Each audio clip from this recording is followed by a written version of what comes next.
All right, guys, I've got Ray Hanselman here, winner of 1, 2, 3, 4 Rayovac FLW Series events this year.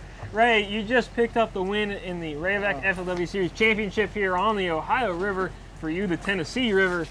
Man, congratulations. Well, thank you very much. I'm just overwhelmed. I mean, just from all the support, everybody. I mean, my phone's just been beeping off the hook. I'm sure the batteries died on it like 4 or 5 times just from notifications.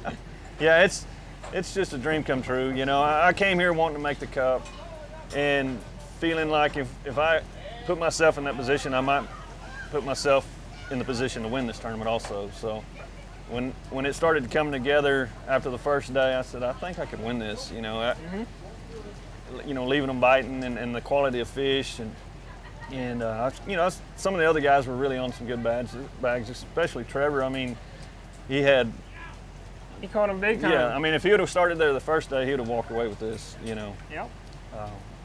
Luckily, well, you know, just the way it is. Sometimes, you know, he was kind of like me. He didn't know what he had there. Yeah. You know, that first morning I made a quick run and it played out, and I said, well, let's go try those smallmouth, and then, you know, like second cast I catch a triple, you know.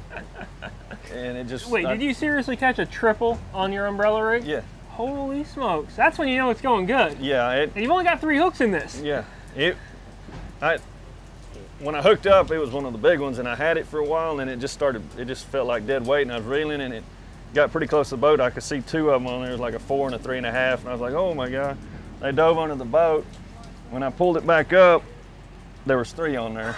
I'm screaming, get them, get them, get them, get them. He scooped them and threw them in the floor, and I just sat down. I said, that was pretty cool. Oh my goodness. I can't even imagine. Yeah, it was, when that happened, I said, I think I can win this. And to myself, I said, if they're that wound up over this bait where you're catching 3 at a time, you know, I just one of those deals. So tell me about the bait, because some other guys threw umbrella rigs, they didn't do nearly as well. A lot of guys, some guys threw crankbaits, they threw jigs, they dragged stuff. What was special about, you know, the way you rigged your umbrella rig? You had it with real heavy weights on it. You had your baits kind of all situated differently. What was your deal there? I don't know if it's just me or if it made a difference, but you know, we can only use 3 hooks and 5 wires. So I put 2 cheaters up top, and they were small swim baits. Little guys. Like 2.5, 3 inches. Okay. And then the bottom 2 hooks were 1/2 ounce. Those Strike King Squadron heads, right? Strike King Squadron heads. You know, I use those because of the hook. It's a gaff, you know, and I mean, it gets them. And you like big hooks, we know that. And on those 2, I had 3-inch swim baits, and then in the middle one, I had a 3/4 ounce, just so it'd run true, and it was a 4-inch or 4.5 inch, just a big, you know, just to get different vibrations, you know, and then just about every fish I caught was on that middle one, because I think it looks lazy, and that's the one they grabbed every time. All right. Now, how deep were you fishing this rig? I know you were sort of fishing some rock and some current and stuff kind of off, but in the Tennessee River, were you casting out and like counting it down? Were you just cranking it? I mean, what was that like? I was fishing it probably deeper than most people were throwing them that were throwing them in the tournament. I would throw it out and let it sink to the bottom, and then just kind of a steady retrieve. And when I feel it lose contact with the bottom, I'd drop it again and let it. You know, I didn't want it constant contact, but I know that I was pretty close to the bottom, touching the top of the taller rocks or the taller outcroppings. And then when it found that slack water, you know, those rips and that slack and that, you know, in that turbulence, you know, those fish just kind of ride those rips in the current, and I could feel it, you know, cranking that bait through there when it would just go light, you know, the slack in the line. I knew I was in that rip, and then my hair would stand up because I knew, wow. And it wasn't every cast you felt that, and when you did, I mean, I really would get attention. You'd get ready. Yeah.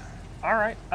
Did you lose a lot of rigs running it along the bottom like that, or were you able to free them up pretty well? I lost 1 yesterday and 1 today. That's pretty incredible. Yeah, that's a good deal. When you felt those start bumping the rocks, I'd pick it up where you can just barely feel it ticking. Okay. And you know, their hooks are up, and you know, if it was brush or something, it'd be a different story. But you know, bouncing off those rocks, and it wasn't like boulders and chunk rock. It was more shelf, you know, that kind of rose up and dropped off. All right. And I tried to find the most area that had a lot going on, like double, you know, back to back, where, you know, it'd come up and drop down, come up and drop down. Okay. And, you know, just a lot of turbulence, you know, going around those. And those I think those fish are eating those baby Asian carp, and that's what I tried to match my swim baits to look like those baby Asian carp. Try to go with that grayish color. Yeah, and I snagged several. You know, I mean, they're kind of shady looking, but I don't know.